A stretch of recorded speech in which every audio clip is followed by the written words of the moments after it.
I will be forever the Met. You're the king of kings, Arnold. There's always a pecking order. The little packers never mess with the big packers. So I'm a rooster, and he's a chicken, so to speak.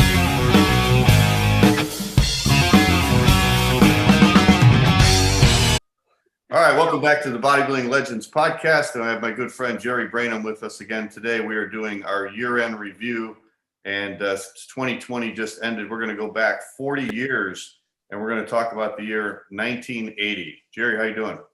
Okay, how you doing, John? I'm okay, thanks. Good. Well, Jerry, can you believe the 1980 Mr. Olympia was 40 years ago? That's amazing, isn't it? Wow. It is amazing. It is.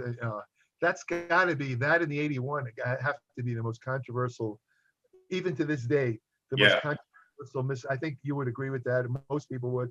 Yeah. But by far the most controversial Mr. Olympia is 80 and 81. Yeah. No doubt about it. No doubt about it. Yeah. And I think 1980 is probably the most talked about Mr. Olympia ever, even more than 81. I think people, they just, every time you mention that on, whether it's on Facebook or when they had the old bodybuilding forums, it just goes on for pages and pages, you know. I mean, some people feel Arnold still should have won, even though everybody agrees he wasn't at his best. Other people think, no, he shouldn't have won. All these other guys should have won, you know. Yeah, I mean, it's and then the shenanigans that occurred during that contest, you know, about Colombo coming up on stage, from what I understand, and wiping Arnold off. I mean, this is like against the rules. I mean, you know, you can't do this kind of stuff, you know. I mean, and then, you know, there's a lot of other things that happened. Like Bill Pearl was supposed to be the head judge, and he recused himself because Chris Dickerson, he happened to be Chris Dickerson's coach, right? Which was a proper thing to do. Credit to Bill Pearl for doing that, because if Dickerson had won, you know, Pearl was smart enough to know if Chris did win, and some people thought he should have won because he got second, right? You know, that, you know, people would say, well, it's because Bill Pearl was the head judge, he gave it away. So Bill was very smart to, you know, that was a very smart move to recuse himself as the head judge. You know, on this podcast, on my show, I've done a lot of interviews with guys who were there, guys who were in the show. Yeah. And one of the guys I did an interview with was Roy Duval. Right. Who was actually standing right next to Arnold. I think he was competitor number 3, and Arnold was competitor number 4. Okay. So I asked Roy about it, and I was talking to him, and he thought Arnold shouldn't have won. And he said, when you look at Arnold in the pictures from the contest, he looks a lot better than he did in person. Now that's interesting. That was interesting. Yeah. I have to tell you, I've examined videos from the show, the 80 Olympia. Yeah. And of course looked at the photos. And, you know, I look at it and say, okay, there's no question. I know Arnold very well. You know, I knew him we trained together in the gym. I know what he looked like. I was with him in 74 in his best year. I know what he looked like at his best. And there's no question that Arnold was not at his best. Right. But, you know, you look at those great arms he had, and, you know, the let's say, if you discount the legs were off by far. But if you look at the upper body, it wasn't at his best, but it was still, you could say, you know, might have been good enough to, you know, because Arnold still overshadowed a lot of the guys with the mere size, right? Yeah, the height and the width, Exactly. But now you got a guy like Roy Duval, who was right there, who gives you another kind of viewpoint that, you know, in person, Arnold didn't look that good. You know what I mean? And that gives a whole new spin on it. In other words, Arnold was probably a lot worse than I thought he was. Mm-hmm. You know? Because, I mean, the people that were, I've spoken to other people that were there too, the people that comment on that are almost violent about it, about how Arnold never have won. It was a total ripoff. I mean, I remember talking to Mike Mentzer, of course, who was what, 4th? Was he 4th that year? 5th. Mike in the 5th. Mike would get violent about it almost, not against him, but you know how crooked it was and this and that. It was fixed right from the start, you know. And then I remember who was it? Who did I run into? I don't know, it was Frank Zane or somebody else. Right after the contest, I ran into somebody. Well, let me put it this way: everybody who I spoke to about the 80 Olympia, including people that didn't compete but were there at the show, said the same thing, that Arnold did not deserve to win, except only one person. And I know you know this, so you're going to laugh. You're going to smile. There's only one person that said Arnold deserved to win. His name was Franco Colombo, Arnold's best friend. You know what I mean? Right. So, and there's controversies. I mean, like behind the scenes controversy. I mean, the promoter of the show was a guy named Paul Graham. Right. Now, I'll tell you how I met Paul Graham. You'll see how this ties in with this contest. I met Arnold a week after he came to the United States. He was training at Vince's gym. We met in Vince's gym. Arnold was, Joey had rented a small apartment for Arnold about 2 blocks away from the gym.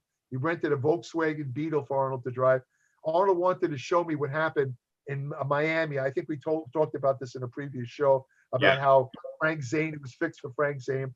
But when I went into Arnold's apartment, the first thing I saw was a guy running around in boxer shorts, just running around the room and not acknowledging either me or Arnold. It's almost like the guy didn't belong there.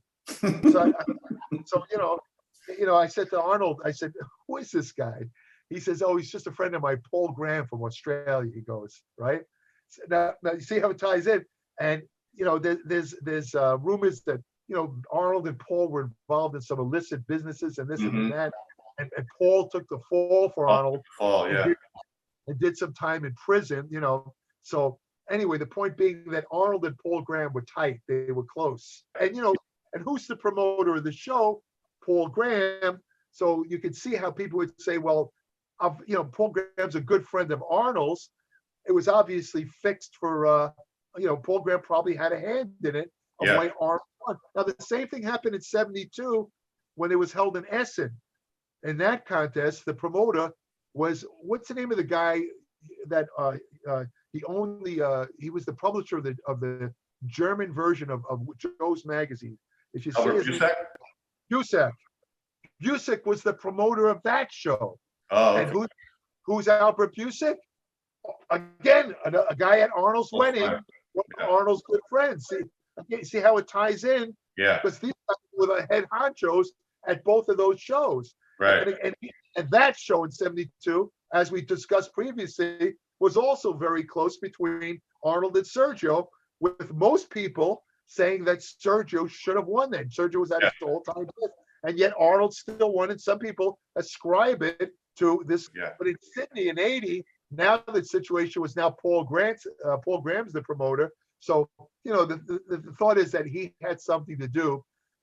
That's why Arnold got away with a lot of the little shenanigans he was doing at the contest. Yeah. And this, because Paul Graham was the promoter. I'm not sure what the promoter could, how he could do that. I couldn't explain that, but a lot of people believe that, Well, another thing Roy said was he saw Bill Pearl dressed in a suit, a tuxedo at night. Right. And he's like, what are you doing dressed in a tuxedo? And he's like, I'm going to be doing the commentary for CBS television. And he goes, I thought you were judging. He goes, no. He goes, I know what's going to happen. He goes, what? I don't want a part of it. Oh, wow. And then he goes, Roy goes, what do you think about, or Bill, I think Bill said, what do you think's going to happen? And Roy said, I think Arnold's going to lose. And he goes, no, he's not. He goes, that's why I'm not judging. He goes, I don't want a part of this monkey business. Wow. See, okay, I assume that Bill, recused himself because of Chris, but now we maybe he did, but maybe he used that as the reason, but okay, that's what he did. He might have used that as the reason, which would be, I believed it. I believed it. Yeah, I know Chris and him were good friends, and he trained Chris, But Arnold, obviously, I think Bill Pearl might know the relationship between Arnold and Paul Graham, and somehow got word that there was a fix going. Yeah. And Bill has a reputation that is important to him. Bill Pearl, I'm talking about. He didn't want to be any part of something that could be tainted as being fixed, so he backed out. Which would give, if you think about it, that gives credence to the idea that the contest was fixed for Arnold. If you think about it. Yeah. Well, another thing I heard was, I didn't know this before either. I interviewed Frank Zane earlier in the year, I think February, and Frank told me that Dennis Staller, Dennis Staller, he was like the guy on stage. He was in pumping iron. He was telling the guys what to do with the poses and stuff. Right. So he was again on stage in 1980. And how Arnold wasn't hitting all the mandatory poses. They would ask for a side tricep, and Arnold would hit a bicep pose, That's right. Yeah. And then he was ignoring the judge's poses. Yeah. So Dennis Staller told him, Arnold, if you don't hit the poses, I'm going to disqualify you. When they got to the night show, Dennis Staller was fired and sent home. There you go. And That's going to disqualify Arnold, and they got rid of him. Well, that's what I was also referring to earlier when I talked about Arnold's shenanigans that he got away with at this contest that normally would not have been. And the fact that they fired this guy, I mean, it does. I have to say, it points to a fix. I know. Like, why would they? I mean, you remember Oscar State? I mean, he wasn't there, right? Yeah, he was there. He was calling the poses, and then Dennis Staller was on stage, like directing. I'm surprised that Oscar State wouldn't call Arnold on that. You know? Yeah. He was a pretty really rule-oriented guy, you know? Yeah. I'm surprised that he would let Arnold get away with that stuff. Yeah. Because Oscar State was a no-nonsense type of guy. Right. You know, and, under normal circumstances, Oscar State would say, you know, Arnold, either you comply with the judge's requests or we'll have to disqualify you right now. Right. The fact that he didn't say that is another piece of evidence that something was amiss with this contest. Yeah. You know? Yeah. And there was another story that I read in Randy Roach's book, that the guy who used to run Australian bodybuilding for the IFBB, his name was Peter something. I can't think of his last name. But anyways, he was still involved with bodybuilding, but now Paul Graham was running it, and this guy Peter was no longer running it. But this guy Peter was supposed to be a judge. Yeah. So Paul Graham told him that the judges' meeting was at a certain time. So Peter's in his hotel room, and so about a half hour earlier, he leaves his hotel room to go to and they see him. And they go, "Hey Peter, the judges' meeting started like a half hour ago. You're late." He goes, "What?" So Paul Graham told him the wrong time. So he goes running to the room, and they said, "You can't judge now. You're late." So in his place, they put this guy named Brendan Ryan. Now, Brendan Ryan, I guess, was not a qualified judge, not for this contest, not for the biggest contest in the world, but he was a big Arnold fan. He loved Arnold. So they put him in his place. And then somebody did an article. I think it might have been Randy Roach in his book. He might have talked about it. He said if they would have counted, because this guy Peter, who used to be the head of Australian bodybuilding, he was still judging it. He was still sitting there, but his scores didn't count. They said if his scores would have counted and Brendan Ryan's scores wouldn't have counted, Chris Dickerson would have won. Wow. One judge. Yeah. Another piece of evidence. So yeah, I have to say that right now, based on all we've just discussed, that the contest was fixed. Yeah. And then if you look at the judges, I mean, they had Reg Park as one of the judges, Albert Busak, that Mitz Koasima from Hawaii, you know, all of Arnold's friends. All of Arnold's big friends. I mean, Reg was Arnold's mother. Reg was an honest guy, but he was also, you know, he loved Arnold like his own son, right? Yeah, well, Mike Mentzer said that from the judges' table, Reg was telling Arnold what poses to hit. Oh, man. And I remember Mitz, he brought me to Hawaii once for one of his contests. All he would talk about was Arnold. Yeah, he loves Arnold, yeah. I met Mitz at one of the Arnold shows, and he invited me to come to his contest, and I did. But the only thing this man ever spoke about was Arnold. Yeah. He just loved Arnold. So, I mean, could you imagine a guy like that voting for anyone other than Arnold? Right. Impossible. Right. Arnold could have entered looking like a sumo wrestler, and I think Mitz would have still voted for him. Right. You know, I really believe that. And the thing we were talking about where Franco went up on stage, I remember reading about Frank. I read an interview with Arnold or with Franco, and he said what happened was, I think Arnold was standing like out of the light or something. You know, the light wasn't as good because he was on the one side of the stage. So Franco's trying to get his attention. He's trying to tell him, Arnold, move over. And for some reason, Arnold was ignoring Franco. He wasn't listening to him, you know. So Franco runs backstage and he grabs a towel and he comes on stage and he has to towel him off. He comes on the stage and then he whispers in his ear, "You got to get over to your right. You know, you're in the bad lighting." So Arnold raises Franco's arm. He goes, "Hey, it's Franco Colombo, Mr. Olympia," you know. I mean, come on, seriously. I mean, whoever got away with that kind of stuff? Right. I mean, you ever see anyone do that at any Olympia other than that? I think that's where the controversy, that's why I think the competitors got so mad at Arnold. It wasn't just the fact that he won, you know, because he didn't choose it. The judges chose him as the winner, but he just showed so much disrespect for everybody else. I think that's why they were mad. My favorite story, you know, which I think you discussed with one of the guys who was in the show, what's his name? That tough guy from England. Roger Walker. Yeah. Roger, you know, the famous story about how Arnold and Mike Mentzer almost came to blows. Yeah, that was another big thing about almost the fight. Yeah. There's a famous photo of Mike with his back to the camera, you know, pointing the finger at him. Yeah. Arnold just sitting there like, you know, like don't bother me, you fly, or something. You know, attitude.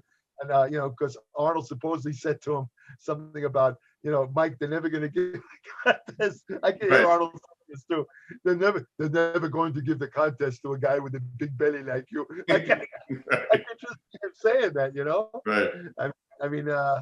Now, Boyer Cole told me the story about that. He said that you know, since 1975 or 74. The Mr. Olympia was held with the under 200 and the over 200 pound class. That's right. And then Boyer Coe and a few other guys told Ben Weider, we should just have one class, because what they were doing, and I saw this because I saw the contest in the late 70s, they would have the under 200 and the over 200. So they would pick 3 guys from the under 200, 3 guys from the over 200, and that was your top 6. But sometimes you would have like 4 guys from the under 200 that should have been in the top 6. And maybe only 2 guys from the over, but they would always pick 3 and 3. Right. So Boyer Coe said we should just have one class. We shouldn't have divisions.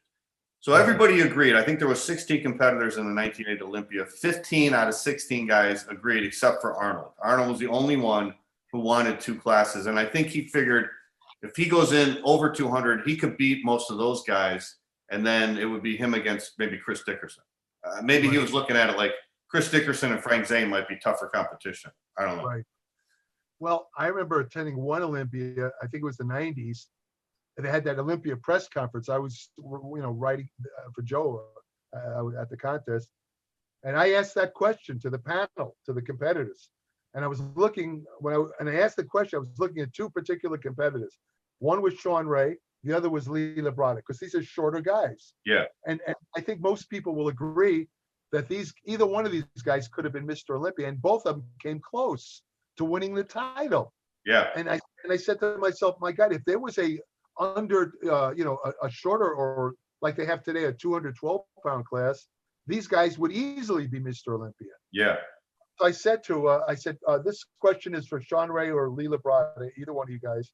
I said, would you like to have the, you know, a shorter class? I don't remember exactly. I didn't say 212. I said, you know, shorter, you know, where they used to have like a shorter Mr. Olympia, you know, would you like to have that brought back? Sean Ray answered, and he said, absolutely not. He says, because it would detract from the title. He says there should be only one Mr. Olympia, not a short Mr. Olympia and I said, well, Sean, I said, you know, I mean, there's an old saying that a bigger guy's always going to beat a shorter guy. So doesn't that limit the chances of great bodybuilders like yourself and Lee Labrada from ever winning the title? So Sean said something to the effect that I'm not worried, you know, if you're the best man is always going to win, something like that. Yeah. Of course, neither one of those guys ever won, but they came close. Now, this is the irony of it, is now you got Mr. Olympia Open, 212 Mr. Olympia, right. Classic Mr. Olympia, right. Physique Mr. Olympia. Talk about detracting from the title, but right. Of course, the funny thing is, not to mention Miss Olympia, but the point being that I think everyone still in bodybuilding looks at the Open Mr. Olympia as the real Mr. Olympia. Yeah, you know, that's one with the most prestige. I don't think that's changed, but it's funny though that that the guys that, you know, would have, I always thought that the guys that it would have benefited most didn't want it. You know, Sean and Lee. I found that very strange. You know, it just didn't make any sense to me, because these guys would have won so easily. They would have. Another guy would have won easily is Lee Priest. Yeah. You know, what a monster, or Lee, or we want to go further, even Danny Padilla. Yeah. Danny Padilla would have. I mean, if they had a short class Mr. Olympia, geez, he would have won the Mr. Olympia 5 times. Right. The guy had a perfect. I mean, he had a perfect physique. Yeah. Perfect. No weak points at all. Zero. Yeah. That was a rare physique. His only problem was what? He was 5'3" or something. 5'2", That's it. Yeah. Yeah, he's just a little guy, but what a physique that guy had. Yeah. Oh yeah. So Boyer told me that they're at this meeting, and Arnold walks in, and that shocked most people because people didn't expect Arnold to be competing. So, because he didn't announce it at all. He didn't sign for the contest earlier. He just came into the meeting. Yeah. So everybody's like freaking out about that. And then they started talking about this under 200, over 200 pound class. So Boyer stood up and he said, well, Arnold, why don't you tell us, you're the only one here that wants to have 2 classes. Why don't you tell us why, what's the reason? Why do you want to have 2 classes? And he said, Boyer, why don't you act like a man or something? And Boyer's like, what? He goes, I'm giving you the floor, So Mike Mentzer got pissed off and he stood up for Boyer. And he goes, hey, we're just trying to figure out why you want 2 classes. So then he goes, shut up, Mentzer. He goes, everybody knows you lost the Olympia last year because you let your stomach hang out. So that was it. He got pissed off and he ran toward Arnold and he pointed his finger at him and there was going to be a fight. And then I guess Bill Pearl and Ben Weider broke it up, And, that's funny. Yeah, because Arnold in the weeks leading up to the contest, Arnold was going around saying he was just going to be the television commentator. Yeah. And in fact, I saw Arnold at World Gym training with Joseph Wilkosh. Mm-hmm. Only about maybe a month before that Olympia. I stopped by World Gym because I wanted to speak to Bob Paris. Mm-hmm. He wasn't there, but Arnold was there with Wilkosh. So I went up to Arnold. I said, I looked at him. He's wearing the tank top and stuff, and he had a tan already, and Wilkosh looked in good shape. He always was in shape. And I said to Arnold, Arnold, are you training for something? You look really, you look like almost in contest shape here. He was just a little bit smaller than he used to be, but he looked pretty good. Yeah. So he says, no, I'm just going to do the commentating at the Olympia. He says, and then I'm going to do a movie. I'm training for the movie. He goes, Conan the Barbarian. Yeah. That's what it turned out to be. Conan the Barbarian. Yeah. Now Samir told me another story. Samir said that he saw Arnold training in the gym too, and he said he looked really good. But then he hurt his shoulder, and he had to get a cortisone shot for his shoulder. And the cortisone shot held water, and he was holding water. So then I heard that at the prejudging, Arnold was really holding a lot of water. So not only was he smaller, but he was also holding water and smooth. Oh, wow. I didn't realize that. And then by the next day, or by the evening show, I'm not sure I think it might have been later that day. I'm not sure it probably wasn't a 2-day show. But they said by the evening show, he looked a lot better because he sweated out a lot of the water. Oh, okay. Because see in the photos, you can't tell. You didn't see. No. I didn't see much water retention. Those must have been taken obviously at the evening show because. Yeah. Because I remember reading in Muscle and Fitness magazine, and they said Franco saw Arnold in Australia, and he was posing for him, and he's like, "What the hell happened to you?" And Arnold said, "Well, I took a cortisone shot because I hurt my shoulder." He goes, "You idiot! You're going to retain water. How are you going to get rid of the water?" That's funny. Wow. Yeah. So anyways, Arnold ended up in first, and then we said Chris Dickerson was second. Zane, who had won it 3 years in a row, he was third.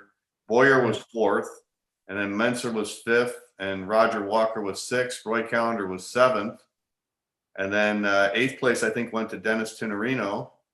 Right. Who was in ninth place? I know 10th place went to Padilla.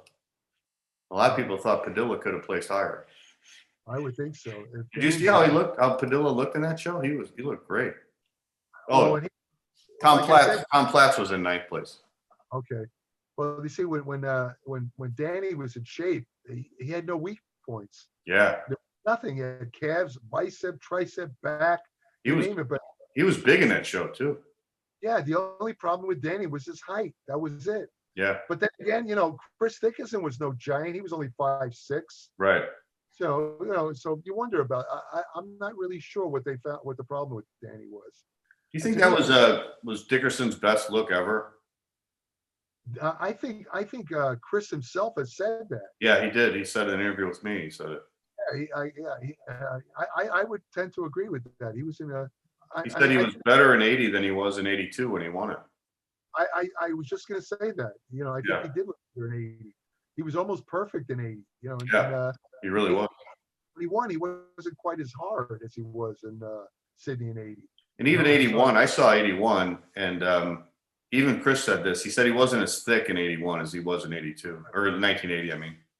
Right. I think 80 is when he peaked out, yeah. Yeah. You know what's amazing about that too, Jerry, is they had those Grand Prix shows in the spring. And here, I'll look it up. I know Chris won a ton of them in 1980. It was like, how could he peak for all those shows? And then he also peaks for the Olympia. I mean, wow, that was really amazing. He won the Night of the Champions. He won the Grand Prix in Miami, the Grand Prix in California, and then the Florida Pro Invitational. He won all those shows, and then he goes to the Olympia and he takes second place. Wow. Now, in comparison, Casey Viator was competing with Chris in those Grand Prix, and I think they were trading off. So the ones that Chris won, Casey got second, and the ones that Chris got second, Casey won. But by the time they got to the Olympia, Casey was way off. He was not peaked at all. He was way out of shape. Did I don't even know, was Casey in the 80 show? I don't even know. Yeah. He didn't make the top 10? No, I'll show you where he placed. Wow. He got 14th. Holy Toledo. He must have really been off. 14 out of 16. Ken Waller was 16. Samir was 15th. Casey was 14th. Roy Duval was 13th. Tony Emmett was 12th. And Ed Corney was 11th. Wow. I didn't even realize Casey was in the show. I completely. Yeah, he was really off. He didn't look anything like he did in those Grand Prix shows. Sounds like when he tried to enter years later, he tried to go make a comeback in the Masters Olympia. I told you that story, right? Yeah. He showed up. Oh, it was sad to see. I mean, he was so out of shape, Yeah. You wouldn't even know it was Casey Viator. I mean, he was.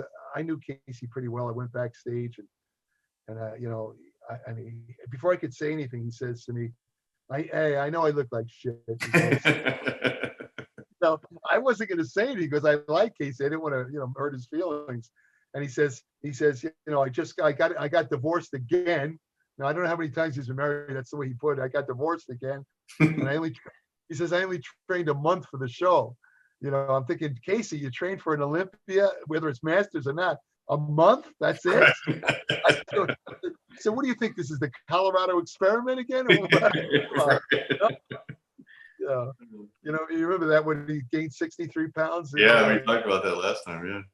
Yeah, that's kind of funny, And then Platz, you saw that movie, The Comeback, right? The one yeah. They focused only on Arnold and Tom Platz in that movie.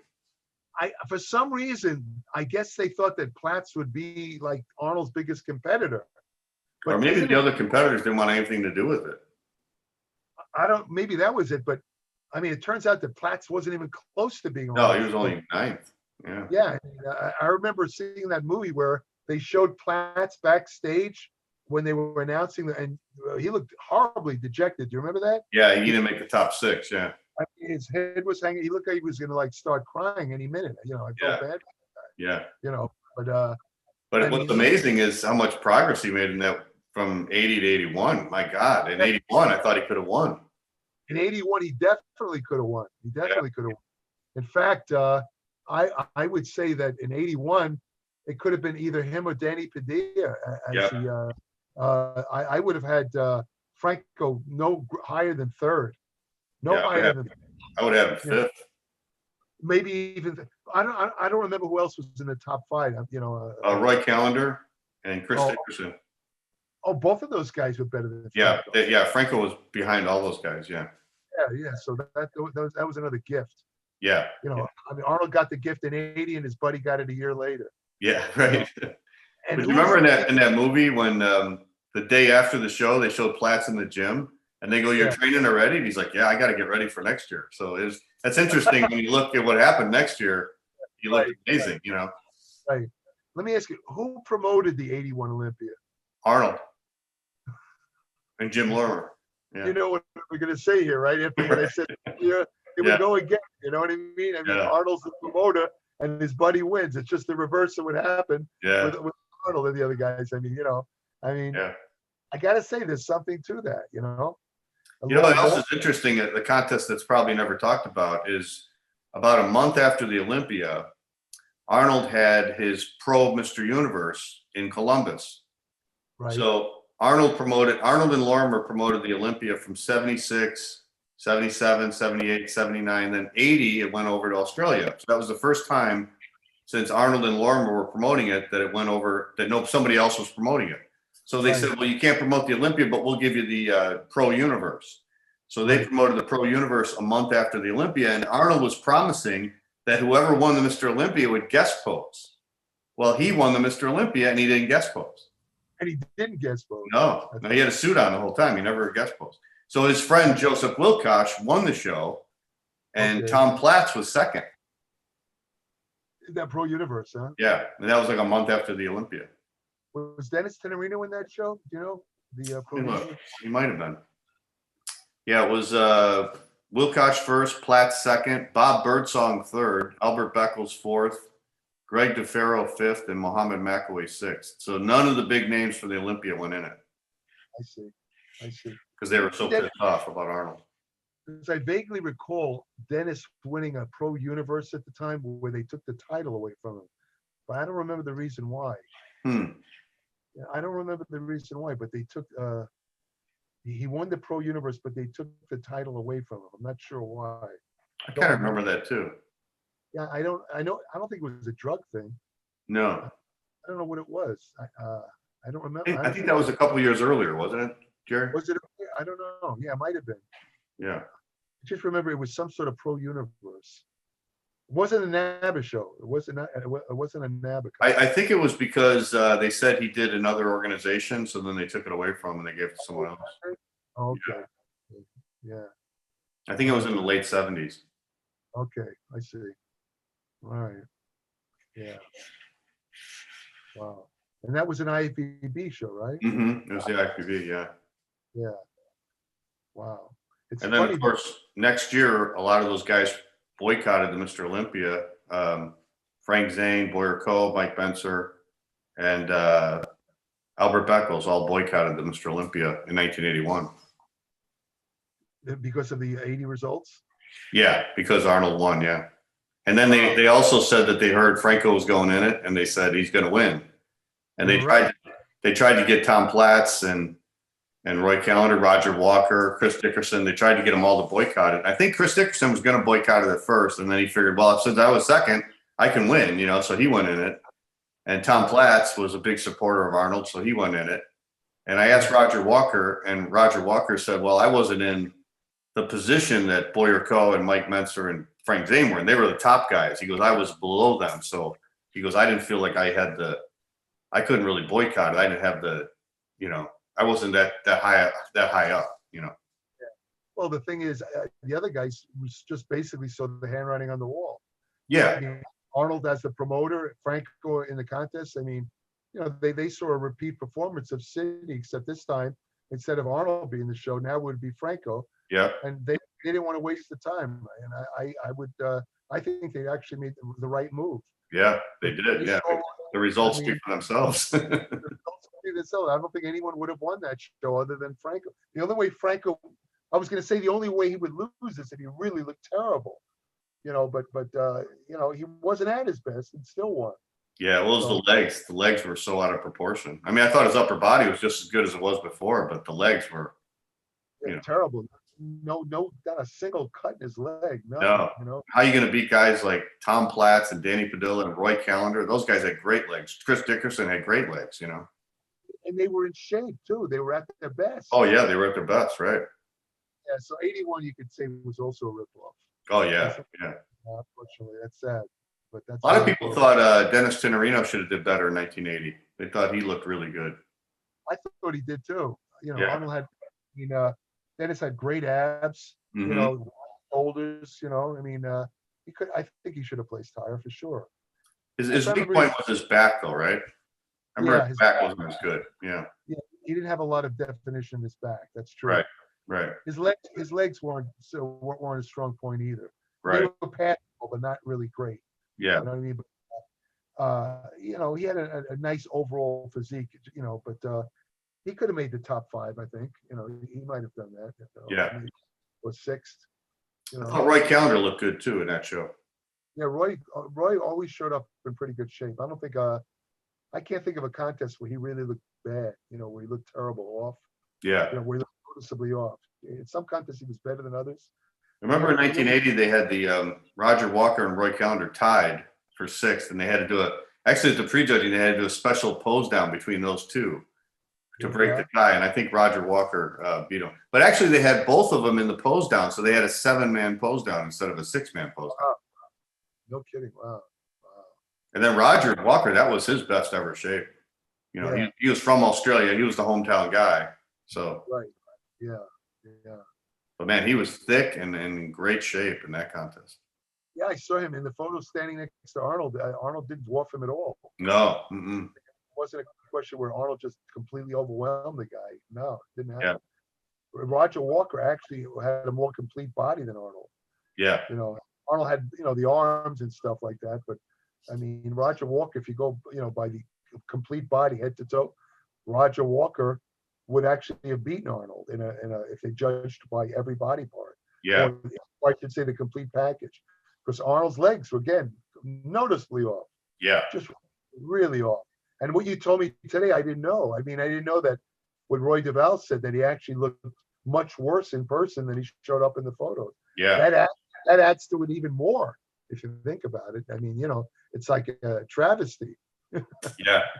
Now, I know that you saw that interview I did with Roger Walker, and he said that he saw Arnold at his best, which was like 1974. Right. And he goes, in 1974, he goes, he wasn't human. He goes, people don't realize how good Arnold was. They said he was better than his photos. He looked unbelievable. I would agree. Well, I that's the year I went down to the beach with Arnold. Remember I told you this? That was 74, and that was 2 weeks before the Olympia.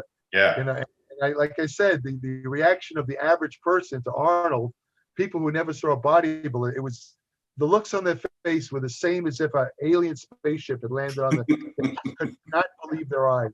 Right. Arnold, like indescribable, you know, tremendous. I mean, he definitely the best. His legs were big, calves look huge, his waist relatively small. You know, and Arnold never had great abs, but he had pretty good abs, passable. Yeah. But he had freaking arms he had. Jeez. Yeah. I don't know how his arms are so thick looking, you know? Yeah. His arms actually look bigger than they were. He's one of those crazy guys because, you know, when you see him in person, like you can never appreciate Arnold's arms in pictures. You had to see him in person at his best. And when I trained with him, when I used to do arms with him, he would always go like this. After we finished, he'd do this. He'd go like this with his arms. He'd just go like this in the mirror and look at him. And I remember looking at one of his biceps, and it looked like a small football. It was so big and thick, and had veins wrapped around. It looked like somebody had sewed a football onto his bones in his upper arm. I mean, it was huge. Yeah. And I'm looking at my own little puny arm, and I'm thinking, Arnold, you bastard, you made me look like I never touched a weight. He laughed, you know. you know. Did you hear that story that Roger Walker said about Arnold winning the 80 Olympia, where he said about the watch? Did you hear about that? Oh, what was that? About the watch? I don't remember. Remind me. What was it? So he said, I asked him about Arnold winning the 1980 Mr. Olympia, and he said, he goes, let me ask you a question. He goes, if there was this special watch, like they only made one watch like this in the whole world. It wasn't the cost of the watch. It was just a special, perfectly made watch. Yeah. And there was only one person that had this watch. And you walked into a bar one day, and there was a guy wearing that watch, and you know he didn't buy that watch. He stole it. Right. He said, what would you say to that guy? You stole the watch. He goes, well, Arnold stole the watch. Well, that's a good way of putting it, I guess. Yeah. That's a good way, you know. Because the Olympia was the special prize. It was the biggest title in the world, and Arnold didn't earn it. He stole it. I never asked Arnold about the 80 Olympia. I think it might be a touchy subject for him. Yeah, probably so. I never brought it up, but I did ask him about that 70 university loss to Frank Zane. Yeah. Because like I say, in the very first conversation I had with Arnold, he was complaining about how the contest was fixed, and he showed me the medallion he had to wear. It had Frank Zane's program, had Frank. He presented a convincing argument until I saw the magazines and realized Frank was in better shape. Yeah. And years later, I mean, not just only maybe 3 years ago, my phone rings. I said, hello. He says, hello, Jerry, this is Arnold. And I'm thinking, whoever this is has got a great Arnold imitation voice. I said, all right, you're pretty good, but who is this really? He says, no, it's Arnold, man. And I, come on, man. Arnold wouldn't call me. I mean, I haven't seen, I never gave my phone. Who are you, some sort of impressionist or something? He says, no, really, this is Arnold. He says, I got your number from John Bailey. Anyway, it turns out he wanted to ask me some nutrition question, right? But the thing is, in the course of the conversation, I reminded him of that first conversation. I said, Arnold, do you remember when you told me that the 70 when you lost to Frank Zane in that first contest in America, that it was a rip-off in favor of Frank Zane? Do you still feel that way? He said, honest truth, no. He said, Frank was a deserving winner. I was off that day. Frank definitely deserved. I started to say, what about 1980? And I caught myself. I mean, because we were having such a great conversation. Yeah. And I reminded, I said, Arnold, I just wrote something in my newsletter about how when you used to make your protein drinks, you used to add a little bit of liquor to the protein drink, because you felt it increased the absorption of the protein. I said, I'm a little vague on that. Is that true? He says, oh, yeah. He says, I used to add schnapps. That's what he said. He said that little schnapps to the protein drink, Right. So I got that right, So we had a nice conversation. I didn't want to make it go downhill. Yeah. So I bring touchy Sydney Olympia, so I didn't say anything, Yeah. I thought, I don't know how Arnold would handle that. I have a funny feeling if I had asked him about it and say, Arnold, could you honestly, after all these years, say that you deserve to win the 80 Olympia? Would you say that? I think that he would have said yes. Yeah. Here's what I think he would have said. He would have said, looking back, honestly, I wasn't at my best, but I think even the way I was still good enough to beat the rest of the guys. That's what he would say. Yeah. I believe what Arnold's answer would be. But Franco the next year, Franco totally believed he should have won. He what? Franco the next year when he won in 1981, he totally believed he should have won. Yeah, he's probably the only one that believed that, other than Arnold. I was at that show. I was, I think, 17. Yeah. And 17 or 18. And the whole crowd, Jerry, I'm not kidding, the whole crowd was booing. I was just going to ask you what the audience reaction was. They were actually taking their programs and throwing it at the judges. Some people were reaching into their pockets and grabbing change and throwing it at the judges. Oh my God! Wow. It started at 5th place when Danny Padilla got announced 5th. Everyone started booing. Then Roy Callender got 4th. The booing continued. Tom Platz 3rd. The booing continued. And then after 3rd, people were getting up and leaving. They didn't even want to see. And then they announced Dickerson 2nd. Continued booing. And then Joe Weider and Arnold didn't even come out on the stage and raise Franco's arms. So it was some other guy. I think he was a sponsor or something. I don't even know who he was, but it wasn't Ben Weider. It wasn't Joe Weider. It might have been Ben Weider, but not Joe Weider. He didn't do it. And they raised Franco's arms, and the people didn't stop booing. It was the most controversial show I've ever seen in my entire life. But did Arnold come out on stage? No, if you notice, he's giving him the trophy backstage. Wow. So he didn't want to even come on stage. Arnold didn't want to risk getting hit by flying coins. Right. Or Joe Weider. Joe Weider didn't want any part of it either. Oh my God. Hey, let me ask you, how did the other competitors react as they were reeling off the winners? I mean, did you notice the faces on like Danny Padilla and Roy and Chris? I mean, how did they react? They were more like just shaking their heads, smiling like it's a joke. Tom Platz, and then they all walked off after. And the only one that stayed out there was, I think, Joseph Wilcox and Tom Platz. And that was right. If you could read their minds at that point, I bet you what you'd here is this. I should have listened to the other guys. Yeah. Boycotted the show. They were right. I bet you that's what they were thinking at the time. You know, they saw it coming, man. But I remember Franco saying in interviews, he's like, "Yeah, I deserved it. I was the best." No objective person could ever say that he deserved it. And I remember talking to Boyer Coe about it, and Boyer said, "How could you be happy winning a contest when you know nobody thinks you should have won and the whole audience booed?" Right. No, it's kind of like you know, in boxing when Roy Jones Jr. competed in the Olympics. I mean, he beat the crap out of this Korean guy. Yeah. You know, I mean, it was just a joke. And then it was held in Korea, the Olympics. At the end of the match, it was something like 3 rounds or something.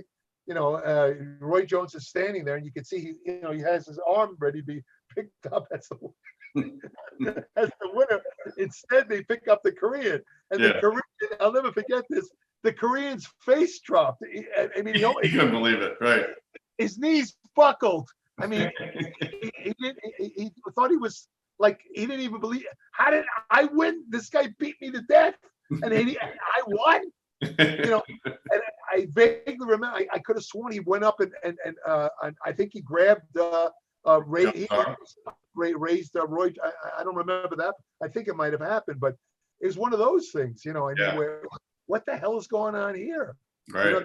You know, Franco beats guys. Every one of those guys was in better shape. Yeah. For crying out loud, I would bet the guys that even were in the top 5 were better than Franco.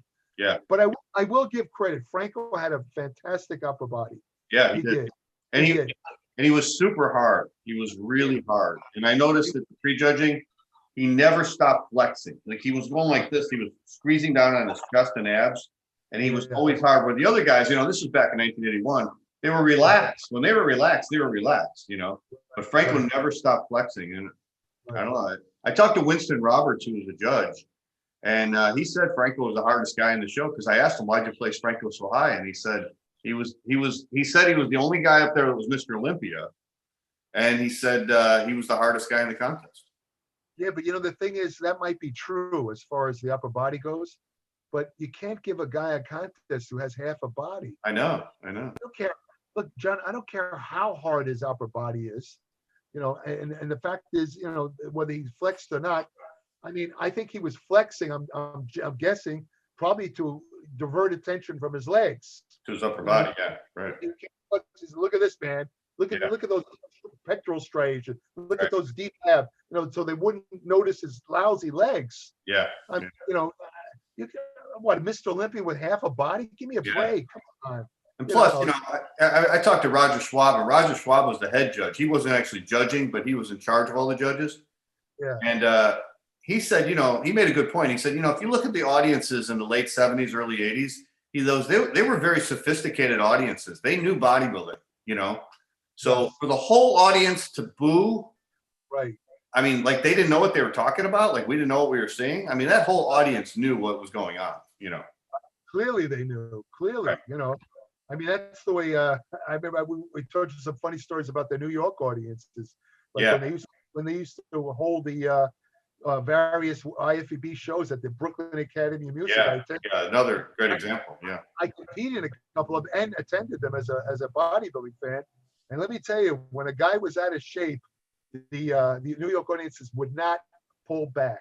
Right. I mean, I used to feel sorry for the guys. A guy would come in like some of them had like stomachs hanging out, you know. And the guys with the audience, you look like shit, you know. They yell at him and this and that. And remember, I told you the funny story about the guy, an old-time bodybuilder in the 40s, who did a guest routine at one of the contests. Jack Callender, right? No, it wasn't Jack. There was another guy. Okay. He was posing in the 40s. He still liked to pose with swords. Right. Like little props, things, sword.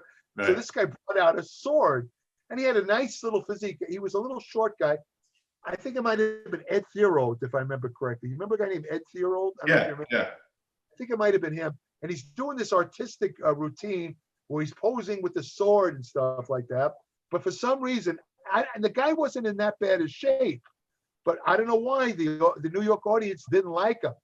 And they started yelling things out. And I'll never forget this. It was the fun. I wish there was a video camera in those days. He's posing with the thing, and when they first started yelling things, he was ignoring him. He just kept doing his routine like he wasn't. Finally, it was too much, and he takes the sword, he jams it into the posing platform, and he says, if you think you could do better, you come up on stage. And the audience gave a standing ovation after that. I'll never forget. That was one of the funniest things I've ever seen. That was hilarious. But the point I'm trying to make is I'm underscoring what you said about the audiences being much more sophisticated. They would let you know how they felt. I mean, and they knew what to look like. I mean, they knew what to look at, look for. They knew what should win. I mean, the prevailing notion in those days was my personal philosophy, which was that the guy with the best overall physique, symmetry and proportions, definition and size should win. Right. And that's the winner. If you don't have that, you shouldn't win. A guy with big giant arms or big legs should win. Right. I mean, there was a guy a couple of years ago, can't remember his name, he had a strange name. This guy, this was just a couple of years ago. This guy had the biggest calves I've ever seen in my life. Frankenheimer, I can't remember his name. Eric Frankenhauser, yeah. Yeah, Frankenhauser, that's it. I mean, when I first looked at it, I said, no, it can't be. This has got to be photography. I've never seen a guy with calves, when viewed from the front, that were wider than his thighs. Right. Thighs. And I'm thinking, whoa. I'm thinking if they judged on calves, this guy would be Mr. Olympia 10 times in a row. Because nobody, even the guy with great calves like Mike Matarazzo and some other guys, nobody came close to this guy's calves. Yeah. And people watching this should look him up on Google. Look at this calves. They were freaky. But there's an old saying in the Bible: the Lord giveth, the Lord taketh away. In other words, he had this magnificent legs, but his upper body was completely mediocre. So he won a couple of shows. I think he won in North America and then just disappeared. Yeah. And again, the reason, didn't have a complete body. Right. He had half a body. This time it was the lower body. Right. But, his upper body was way behind. His legs were so freaky that for him to have an upper body to match those legs, he'd have to look like Arnold in the upper body. The guy didn't have a bone structure for that. Yeah. So he probably trains wherever he is. I'm sure he still works out, but he dropped out of competition. He knew he couldn't win. Yeah. So yeah. Hey, Jerry, let me ask you about some of these other guys in the Olympia. What'd you think of Mike Mentzer in 1980? Mike took second to Frank Zane the year before in '79 by one. He was actually winning the prejudging, and then Frank Zane beat him in the pose down. So Mike trained all year just for that Olympia, and he ended up getting fifth. And then that was his last contest ever. He never competed after that. Right. Yeah, well, Mike took that loss he talked about it the rest of his life. He thought it was a terrible ripoff, and I saw him train for that. I mean, the guy was in great shape. Yeah. I mean, for that year, he was. Mike and I used to joke because we both were. We used to joke. I said because we both had this commonality. I mean, I wasn't never in his class. I'm not comparing myself to him. Yeah. But we used to joke that we weren't as vascular as the other guys. A lot of the guys already had the veins popping out. I didn't have the big arm veins and stuff like that. And he says, well, I don't either, But that year, he did get very veiny. I mean, he got in really good shape. Yeah. And, when he left, I didn't know that Arnold was going to compete. Arnold had told me he was going to be a commentator, and I believed him. So when Mike left, I thought honestly that it would be. My feeling was it would be between him and Dickerson. That's what I thought. It would be him and Chris. Either one would win. That's what I believed. Right. And maybe if Danny Padilla showed up, he'd be in there too for sure. Yeah. Those are the three I thought would dominate. Of course, Arnold wasn't even in my thinking because he wasn't supposed to compete. Yeah. Yeah. So I wonder if they would have had a more objective group of judges, and if Arnold wouldn't have went in it, I wonder if it would have been between Mike Mentzer and Chris Dickerson. I think it might have. I think it might have. I mean, looking at Mike's physique, he had what they call like a Herculean physique. Yeah. Very thick. I mean, he had big calves. He had, a nice leg shape. He had good arms. Legs, yeah. He had very big forearms. His back wasn't super separated, but it was enough to, passable. what I'm trying to say is Mike had the head to toe body. He had a complete body, and he was pretty symmetrical. I mean, so, you know, he wasn't, again, as separated as the guys today. He wasn't, you know, didn't have the kind of grainy look, you know, some of these guys, they look like their skin is peeled off, you know. Yeah. He didn't have that, but he came in pretty hard. He had a hard look. Yeah, he had a rough looking look, you know, a Herculean look, like you said. That's what I mean. That's what I mean, you know. But I mean, I would agree with you. I think that if a different judging panel of Arnold hadn't competed, I think it would have come down to him and Chris Dickerson. Yeah.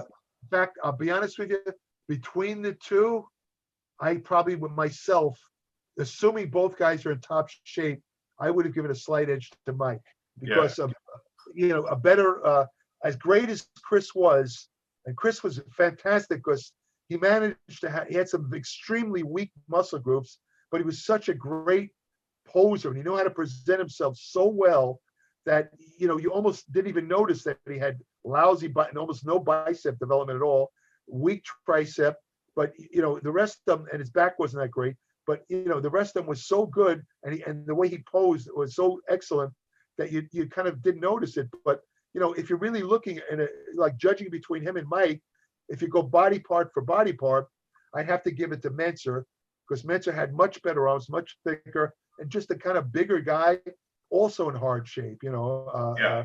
So I would have given Mentzer the edge. Yeah. Over Chris. What I noticed in 1980, comparing him to like 79 when he took second to Zane, was his chest looked kind of flat. This was almost like he tried too hard to get ripped, and maybe he flattened out a little bit, you know. You talking about in 80? Yeah, in 80, yeah. Yeah, it's possible. Yeah, it's possible. Yeah, he might have done that because I know he trained really, really hard for that. You know. Do you remember reading that story? I think I read it. I think it was Jack Neary's report in Muscle and Fitness about the 1980 Olympia. He said that when Mentzer got to Australia, he turned the heat up in his hotel room where it was like a sauna, and he stayed in his hotel room and he was like in a sauna all day to get rid of that water. So I think maybe he might have overdid it. Maybe he came in a little flat because of the dehydration, you know. That could very well be. You know, I mean, that's what happens. That's what happens with the diuretics.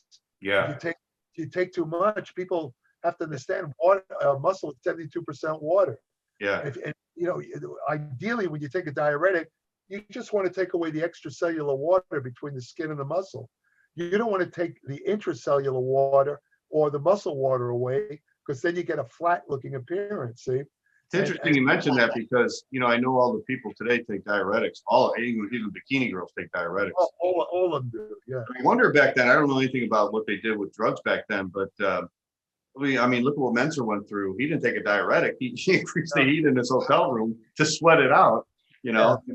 And I remember talking about Arnold when he came to Australia, and Franco looked at him. He said, "What the hell did you do?"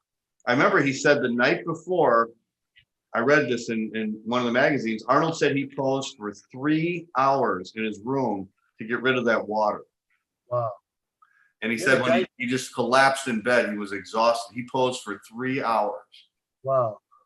You know, I'm not even sure when exactly when the diuretics came into bodybuilding real heavy. Must have been later on, right? Yeah, I don't recall guys in the 70s and even up to 1980 using diuretics. I remember competing in my 20s, and this was like 1985, 1986, and the gym I went to was a hardcore bodybuilding gym, and everybody that competed, we would all dehydrate, no water at all. Thursday, Friday, Saturday, 3 days. Thursday, Friday. I mean, everybody did the same thing. So nobody was taking diuretics back then either. We were just dehydrating our bodies, you know? Yeah. Well, the problem with that is that, as would happen with Mike or even Arnold, you flatten out. You know, you could flatten out with that too if you go overboard. Yeah, it's difficult. You know, it's a little bit difficult to control.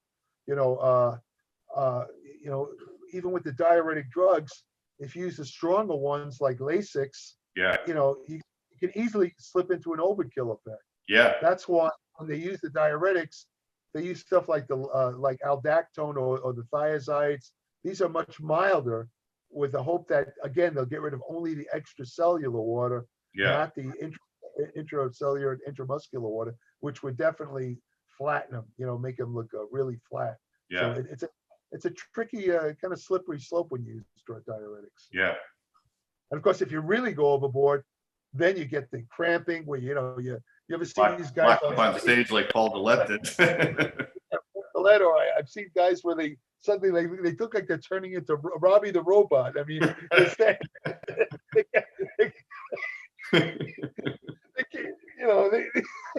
all right, double up pose. They go like.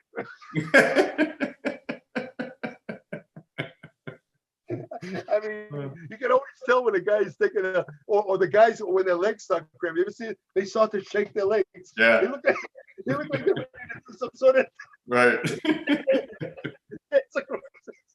You know what I mean? Those are the guys that really went crazy on diuretics. Yeah. Or an alternative reasoning is that they took the diuretics but forgot to replace the minerals. Diuretics they're like a shotgun effect. They get rid of sodium and water, but they also get rid of calcium, magnesium, potassium, other minerals that you need to prevent the cramping. Right. So if you don't replace those other minerals, you're going to be like those guys. You're going to be all cramped up and messed up. Yeah. So hopefully over the years they've learned from experience, to how to use those electrolytes so that doesn't happen. You don't see it as much anymore because because they've learned from experience. If you're going to take the diuretic, and as you said, diuretics. I mean, I see these bikini girls. I see diuretics written all over them. I mean, every one of them. I mean, it's almost like they might as well be working a hat with a neon sign saying, "I'm on diuretics." Yeah. I mean, they're sunken in faces and stuff like that. But they all take them. They all take them. Oh, they're taking them. There's no question about it. Even the local shows, the smaller shows, they're all taking them. I know. If they did a drug testing for diuretics at the last Olympia, I mean, I think who would be left? Nobody. They'd have a couple of IFBB officials standing, would announce everybody was disqualified. Anyone in the audience wanted to be? That would be funny. I'm telling you, Yeah. I think it was, the 90 Olympia, a couple of guys got kicked out because they got caught with diuretics, because that's the year they drug tested. 90. I think most of them were steroids, but some of them had diuretics show up too. Well, actually, 96. I remember they did diuretic testing then because, you had Mohammed Benaziza die in 92, and then I think Mentzer died in 96. So I think by 96 at the Olympia, actually, Nasser El Sambadi was going to take. I think he took third because Dorian won and Sean Ray was second. And Nasser got third, and then he failed the test later on. Oh, okay. He looked great. That was the best Nasser ever looked, I thought. And he ended up losing. Huh? So he failed for diuretics? He failed for diuretics, yeah. I remember writing how strange it was that they were, you realize that they were only testing for diuretics? That's it, yeah. They weren't testing for growth. Well, there was no test for growth hormone. No test for steroids at all. No. Only they did that for 1990, yeah.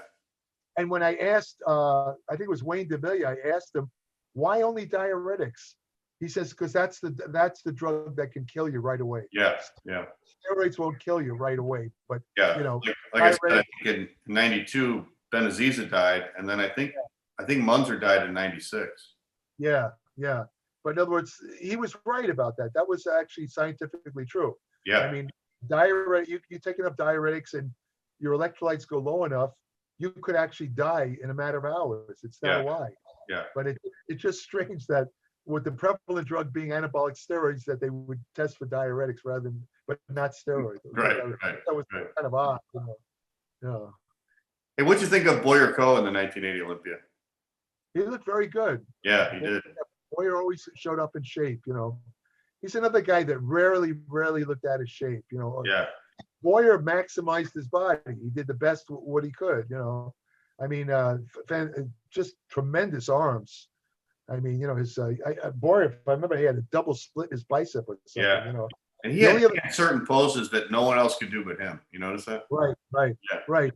The only other guy I've ever seen that had that double split in his bicep like that. I mean, on top of his peak, there was like a split. Yeah. Was a bodybuilder named Freddie Ortez, who competed. Yeah. He competed back east, even the early IFBB shows in the 60s. He had little guy about 5'4". He had these like tremendous arms. I mean, unbelievable. But when he flexed, he had a peak on top of a peak with a split in it. And the only other guy who duplicated that was Boyer. Yeah. Well, that's a genetic thing. I mean, you can't. Yeah. I mean, you can't. There's nothing you could do concentrating curls from now until the next century. It's not going to happen unless you have. Boyer told me his dad had it. Yeah, there you go. Yeah. It's like when I asked what's his name? Oh God, it's right. Rich Gaspari. Yeah. When I asked him once, I said, Rich, how'd you get all those veins all over the place? It's because he was very vascular. He says, my father had. If you see him, he's got the same thing. He's got veins everywhere. He says it's just genetic. I says, and you lower your body fat. If the veins are there, they come out. He says, that's what happens. I didn't do anything special. Yeah. Yeah.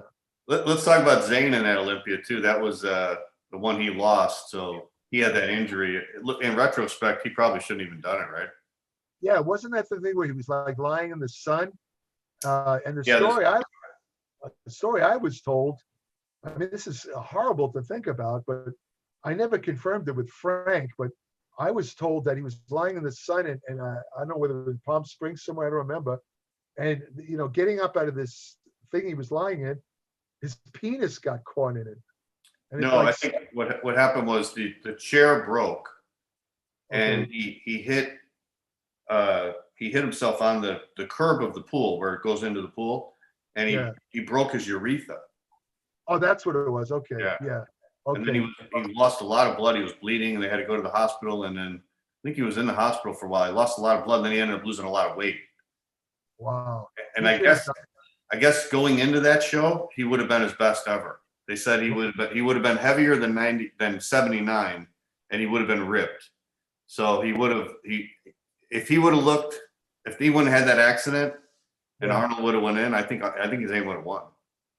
He definitely shouldn't have competed, John. I have to agree with that. But he talked to Arnold. Did you ever hear that story? Because he used to go to Arnold and pose for him every year, when Arnold was promoting it. Yeah. And then he went and posed, and he said, well, what do you think, Arnold? Do you think I should do it? Because I'm not going to be at my best.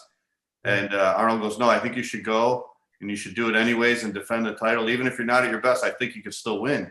And then Zane goes, well, what about you? He goes, you're looking pretty big. I heard you're going to do it. I heard rumors.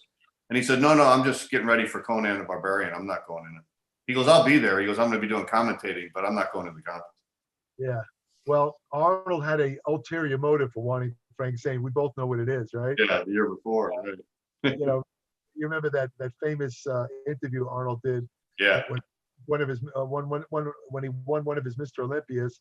The year before. Yeah. Yeah.